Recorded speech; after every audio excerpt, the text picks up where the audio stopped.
Welcome to Kriti vlogs. ఈ రోజు నేను చేస్తున్న స్నాక్ ఐటమ్ కార్న్ సలాడ్ నా స్టైల్లో. ముందుగా బౌల్ తీసుకొని 2 కప్స్ కార్న్ వేసుకొని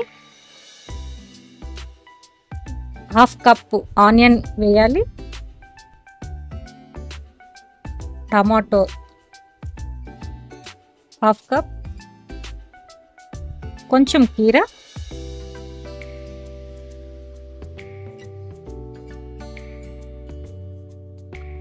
కొత్తిమీర కొద్దిగా, కొంచెం పెప్పర్,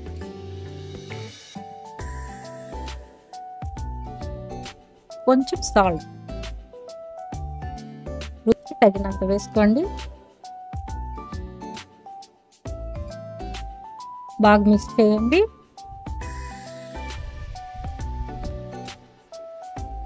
కొంచెం లెమన్ పిండుకోండి. అంతే, corn salad ready. Thank you for watching. Like, share, subscribe.